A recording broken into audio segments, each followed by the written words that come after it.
आपने घर खरीदा, पूरा टैक्स दिया, रजिस्ट्री करवाई, फिर भी कोर्ट ये बोल रहा है कि ये घर आपका है ही नहीं। तो ये सिस्टम है या स्कैम है?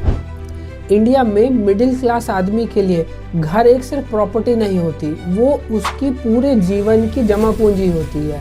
पूरे जिंदगी की सेविंग्स लगा के वो एक घर खरीदता है। ईएमआई के बोझ के तले अपने आप को दबा देता है, वेकेशन पोस्टपोन कर देता है, कैंसिल कर देता है, जस्ट बिकॉज कि एक दिन वो ये कह सके ये मेरा अपना घर है। बट फाइनली जब उसको घर मिलता है तब गवर्नमेंट ये बोलती है ये तो घर आपका है ही नहीं, ये तो किसी और का है। सपोज कीजिए कोई आप 1 करोड़ की प्रॉपर्टी खरीदने जा रहे हो। ऑन एन एवरेज उस 1 करोड़ की प्रॉपर्टी पे आपको जो स्टैम्प ड्यूटी देनी पड़ेगी वो 5 से 8% देनी पड़ेगी। हम पकड़ लेते हैं 7% ऑन एन एवरेज।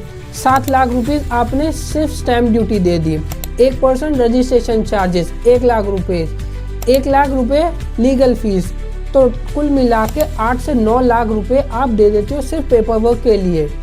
आदमी सिर्फ यही सोचता है कि जहाँ मैंने इतना पैसा दे दिया तो ये थोड़ा बहुत अमाउंट में ही कोई बात नहीं, ये भी दे देता हूँ क्योंकि फाइनली घर मेरा हो जाएगा, and that is the happiest feeling. इन सब चीज़ों के होने के बाद फिर आता है फाइनल झटका, कोर्ट का ऑर्डर। कोर्ट कहता है कि ये रजिस्ट्री सिर्फ एक ट्रांजैक्शन प्रूफ है, आपका ओनरशिप का प्रूफ है ही नहीं। मतलब पैसा दिया, रजिस्ट्री करवाई, स्टैम्प ड्यूटी भरी, फिर भी ओनरशिप की गारंटी 0। अगर रजिस्ट्री सिर्फ एक ट्रांजैक्शन प्रूफ है तो एक सिंपल सवाल तो बनता है हमारा भी यहाँ पर, क्या एक bank transfer solid transaction proof नहीं होता?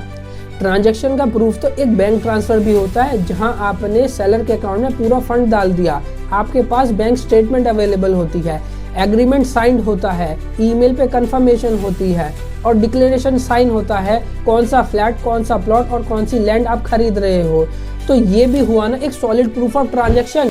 और अगर रजिस्ट्री सिर्फ एक ट्रांजैक्शन का प्रूफ है तो मेरे दोस्त ये दुनिया का सबसे महंगा रिसिप्ट सिस्टम है।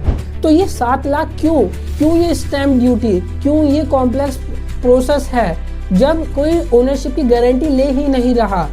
और ये रजिस्ट्रेशन का प्रोसेस भी सिंपल नहीं होता, फाइल इधर से उधर जाती रहती है, सर्वर डाउन है, सिग्नेचर का इशू, स्टैम्प का इशू, कल आना परसों आना, आम आदमी थक जाता है।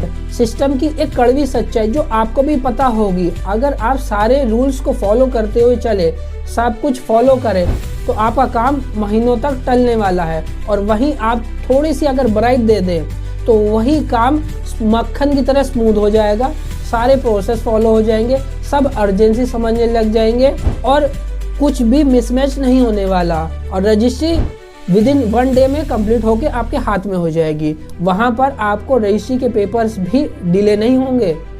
और मान लो अगर बिल्डर आपको अपने फ्लैट में पोजीशन डिले कर दे या एक ही फ्लैट 2-3 लोगों को बेच दे, तो आपके पास क्या रास्ता है? पुलिस के पास जाओगे, पुलिस कहेगी सिविल का मैटर है वहां जाओ, अथॉरिटी के पास जाओगे तो कहेगी कोर्ट जाओ, और कोर्ट जाओगे तो आपको ही पता है कितने साल आपके जाने वाले हैं। और गवर्नमेंट तो साइलेंट बैठी है सिर्फ स्टैम्प ड्यूटी लेने के लिए। एक बार आपने उनकी स्टैम्प ड्यूटी दे दी, वो आपसे कोई मतलब नहीं रखेंगे, ना आपसे बात करने वाले, तो आपको अपना काम खुद ही करना है। और अब आती है सबसे कड़वी सच्चाई, गवर्नमेंट ने पूरा पैसा लिया, कोई कंपनसेशन नहीं, कोई गारंटी नहीं, मिडिल मैन आदमी सिर्फ पिसने के लिए रह गया है। अगर हम यही सिनेरियो बाहर की कंट्रीज से कंपेयर करें, लाइक ऑस्ट्रेलिया एंड यूके, वहाँ पे फॉलो होता है टोरेंट सिस्टम।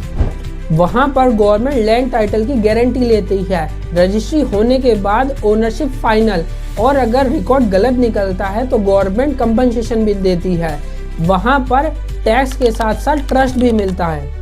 और इंडिया में रजिस्ट्री सिर्फ ट्रांजैक्शन रिकॉर्ड होता है, कोई गारंटी नहीं होती, और सारी रिस्पॉन्सिबिलिटी सिर्फ बायर की होती है जो सारा पैसा देता है। तो ये स्कैम नहीं तो क्या है? System failure. कुछ भी हो, फंसेगा तो आम आदमी ही। यहाँ आपको पैसा कंपलसरी देना है, प्रोटेक्शन ऑप्शनल मिलेगी, और अकाउंटेबिलिटी तो 0 है। ये वीडियो किसी गवर्नमेंट के खिलाफ नहीं है, बट एक सिस्टम से सवाल है। जहां हम लाखों का टैक्स भर रहे हैं, वहां पर हमें यही श्योरिटी नहीं मिल रही है कि हमारा घर ये हमारा है भी या नहीं, सिर्फ पेपर पे हमारा घर रह गया है। आप ही बताइए, स्टैम्प ड्यूटी बिना ओनरशिप गारंटी के कहां तक जस्टिफाइड है? और ऐसी यूजफुल इंसाइट के लिए फॉलो कर लेना मनी मशीन मुद्रा को।